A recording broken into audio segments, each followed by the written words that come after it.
What's going on, y'all? Welcome back to the channel. Today we're going to be breaking down my top 10 most anticipated films of 2023. Coming in at number 10, I have Knock at the Cabin. This movie caught me by surprise. Well, the trailer for this film caught me by surprise. Came out a few months ago with Dave Bautista and the guy Rupert Grint from Harry Potter and all those films. The trailer, it put you in the mindset of like a stalkerish vibe, but it seems to be a movie that's going to be about preventing the end of the world. So this looks like it's going to be something good, and I'm excited to check it out. Coming in at number 9, I have Megan. Now, Megan comes out this week, and I'm really looking forward to it. That trailer for Megan, I noted that in my reaction, I said, this looks like it's going to be trying to be a scary movie, a jump scare movie, but it looks like it's going to end up being one of those films that actually turns out to be a comedy.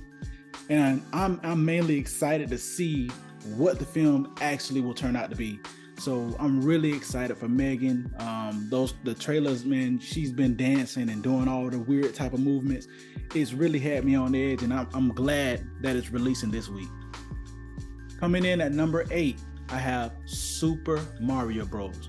Now, the trailer for this particular film came out about 2 months ago, and it really caught me by surprise because I didn't know they were actually making a film about this. And when I saw the first trailer, I was really caught off guard because it really looked like they grabbed the video game and put it onto the big screen. Like the color palette, everything about it looks great so far, and I'm hoping that this film really brings the heat, guys. I hope it doesn't put us to sleep. I hope it really brings the heat. Maybe they'll do a whole spin-off on the Super Mario Bros. Everything they have there. Maybe they'll have a movie about Mario Kart racing or something. Like maybe he has to jump into a tournament in the next one. Who knows? They might have all of that in this movie, but I'm really looking forward to this one. Coming in at number 7, I have AntMan and the Wasp: Quantumania. Now, this film is another installment in the MCU's phases. I believe this is the beginning of Phase 5.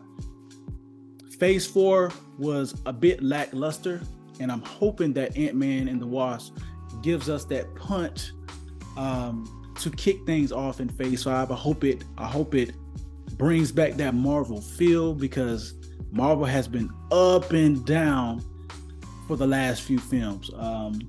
But I'm looking forward to this. This is going to be the official introduction of Kang the Conqueror. We got a bit of him as the one, He Who Remains in Loki.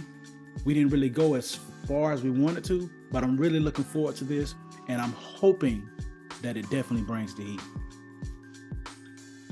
Coming in at number 6, I have listed The Little Mermaid.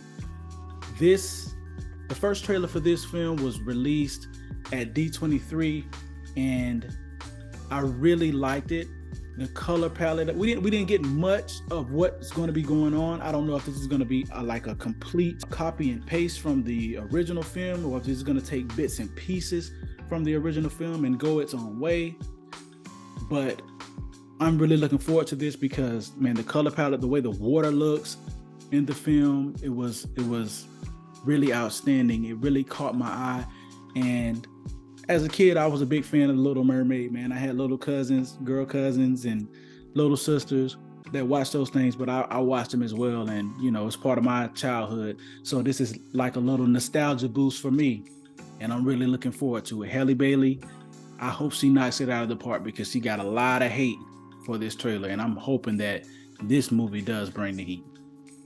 Coming in at number 5, I have The Marvels. Now, this is going to be a sequel for Captain Marvel, and a sequel for Miss Marvel from Disney Plus, and from, if I'm not mistaken, from WandaVision, we have Monica Rambeau, who was in that show.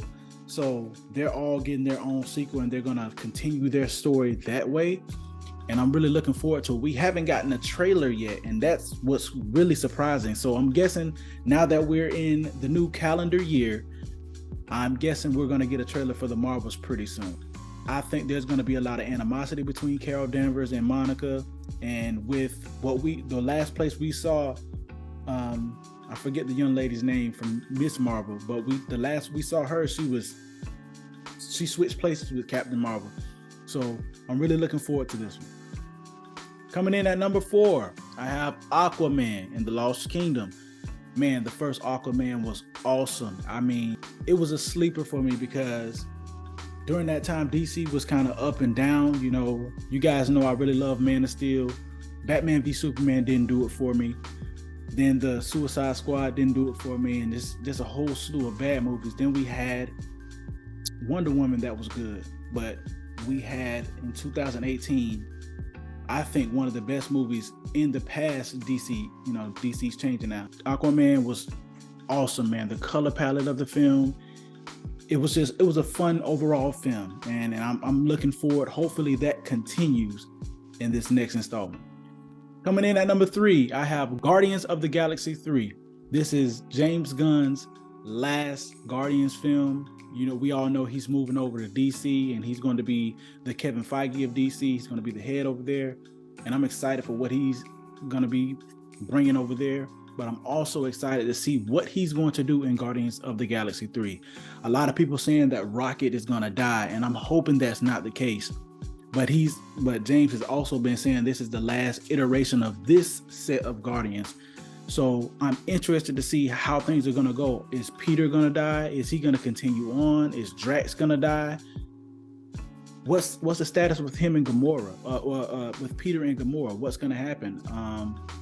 I'm really looking forward to that. We're going to get a lot of questions answered in this final Guardians of the Galaxy 3. Coming in at number 2, I have The Flash. Now, there's been a lot of controversy not necessarily surrounding this film, but surrounding the main star of this film, Ezra Miller. But from all accounts, from everything that I've heard from all the movie pundits I listen to and everything that I take in, I've been hearing that this film is great, and that's only heightened my anticipation for the film. We saw a trailer for this film a year ago. We just got a little tease, and then it got pushed back because of all of the stuff that was going on. And ever since then, I've been ready and, just waiting and being patient to figure out what is really going to happen. So I'm excited for this film, and I'm hoping that it's definitely going to bring that heat because, man, we got Michael Keaton coming back as his version of Batman and so many other things that are supposed to be happening in this film. So I'm definitely looking forward to this one. Coming in at number 1, this may come as a shock to a lot of you, but I have Across the SpiderVerse in my number 1 slot for most anticipated. I'm really looking forward to this film, man. That first film, I'm just going to be completely honest, I really wasn't hype on it when I saw the promotion for it. I was like, this is going to be all right. I'll check it out when I get the time. But guys, this movie really caught me by surprise. It was so fun. I had a great time, man. I was sitting in the theater and I was smiling from ear to ear. I was having so much fun as I was watching this. It was very creative. It was very creative. The way they took the story, they took it from Miles' perspective and got all of the other Spider-Man and, let him know, like, hey, dude, we're trying to show you. But he learned how to be Spider-Man through all of that adversity, and it was in a fun way. It wasn't in the traditional sense of becoming a hero. And I'm really looking forward to this one because the trailers that we've gotten so far, we're looking like we're going to get a lot of different Spider-Man. There's a lot of different Spider-Man that I'm not even aware of. But one thing I'm hoping that I see, well, I hope they add him. I hope they add the 1990s Spider-Man from Spider-Man on Fox Kids. That's my Spider-Man. From being a kid, I really want to see that Spider-Man. I want to hear that theme because apparently they have the Spectacular Spider-Man, and I like that Spider-Man as well. But from all accounts that I've read, they have Spider-Man Unlimited on there, and I didn't like Spider-Man Unlimited. I don't know too many people that did like Spider-Man Unlimited, and from what I know, a good majority of people love the Spider-Man from the 1990s animated series on Fox Kids. So I'm hoping that he's gonna be there. But overall, I'm just excited to see the film. I want to see the growth that Miles has had.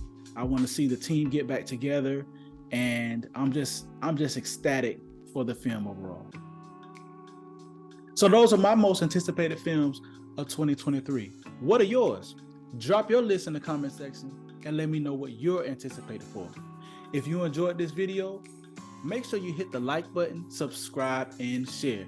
It really helps the channel grow, guys. With that said, Mr. Big Kid TAVIE, I'll let y'all later.